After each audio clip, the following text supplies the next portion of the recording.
দাঁড়িয়ে আছি সেটি হচ্ছে শরীয়তপুর সদর উপজেলার প্রাথমিক শিক্ষকদের সমিতির জায়গা।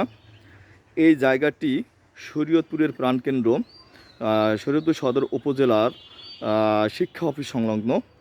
এখানে একটি টিনের ঘর রয়েছে। এই টিনের ঘরটি দেখা যাচ্ছে। এই যে পশ্চিম অংশের টিন এবং চালের বেড়া এবং পাশের বেড়াও অরক্ষিত এবং নিয়ে গিয়েছে অনেকে। হ্যাঁ, আর এখানে কে বা কারা এখানে লাকড়ি রেখেছে দেখা যাচ্ছে। লাকড়িগুলো এখানে হয়তো কেউ থাকতো, কিন্তু এই অরক্ষিতভাবে 700 প্রায় 700-750 জন শিক্ষকের এই জায়গাটি, যেখানে শরীয়তপুর আসলে বসার জায়গা নেই, বসতে পারে না শিক্ষকরা। এখানে 2017 সালে শিক্ষকরা চাঁদা দেয় এবং চাঁদা দিয়ে একটি ঘর স্থাপনের কথা বলা হয়। এই যারা দায়িত্ব ছিলেন সেই দায়িত্বরত সমিতির লোকজন, কমিটির লোকজন তারা এটি তৈরি করেছিলেন, এই ওয়াল তৈরি করেছিলেন। এই ওয়ালটি আজকে প্রায় 5 বছর যাবৎ, 5 থেকে 6 বছর যাবৎ এটি এইভাবে দাঁড়িয়ে রয়েছে। এইটার ভিতরে রয়েছে গাছগাছালি এবং জঙ্গল। এই যে জঙ্গল দেখা যাচ্ছে, যে বড় বড় গাছ। আসলে শিক্ষক সমাজের জায়গাটি এভাবে অরক্ষিত যদি থাকে তাহলে সেই শিক্ষক নেতৃবৃন্দর প্রয়োজন কী? যারা এর রক্ষণাবেক্ষণ করছেন তাদের তো প্রয়োজন নেই। তারা যদি শিক্ষকদের টাকা নিয়ে শিক্ষকদের কল্যাণে কাজ যদি না করে, শিক্ষকদের বসার জায়গা যদি করে না দিতে পারে, তাহলে সেই শিক্ষক নেতাদের প্রয়োজন আছে বলে আমি মনে করি না।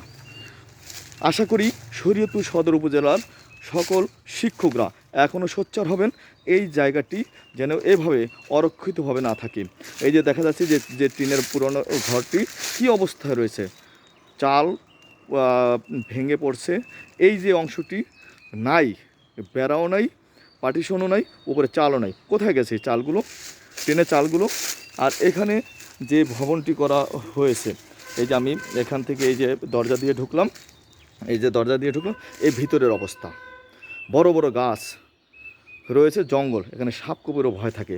আমি আরেকটু ভালো করে যদি দেখাই রাস্তা থেকে, যে এখানে ওই যে শরীয়তপুর পাবলিক লাইব্রেরি, ওই যে রাস্তার ওপারে শরীয়তপুর পাবলিক লাইব্রেরি, এখানে এই যে আমাদের ভবনটি দাঁড়িয়ে আছে, উপরে শেড নাই এবং অরক্ষিতভাবে এই যে টিনের ঘরটির অবস্থা এই আসলে সেই সকল শিক্ষক নেতা প্রয়োজন নেই, যে সকল শিক্ষক নেতারা শিক্ষকদের একটি জায়গাকে রক্ষণাবেক্ষণ করতে ব্যর্থ হয়। আমি আশা করব যারা এখনও এই জায়গাটি রক্ষণাবেক্ষণ করছেন বা দায়িত্ব আছেন, তারা অতি সত্বর তাদের ক্ষমতা ছেড়ে যারা পারবে তাদের হাতে তুলে দিন। এই যে দেখুন, এই যে অবস্থা, এই যে টিনের ঘরটি এইভাবে এমন একটা প্লেস, ভালো একটা প্লেস, এই প্লেসে শরীয়তপুরে সদরের শিক্ষকরা বসারই কথা। এবং তারা কামনা করে যে এই যে আমি দূর থেকে দেখাচ্ছি, এই যে সকল শিক্ষকদের প্রাণের দাবি এটি, যাতে যারা রক্ষণাবেক্ষণ করতে ব্যর্থ তারা অতি সত্বর পদত্যাগ করে যারা করতে পারে তাদের হাতে ক্ষমতা ছাড়ার জন্য। সবাই ভালো থাকবেন, সুস্থ থাকবেন। আল্লাহ হাফেজ।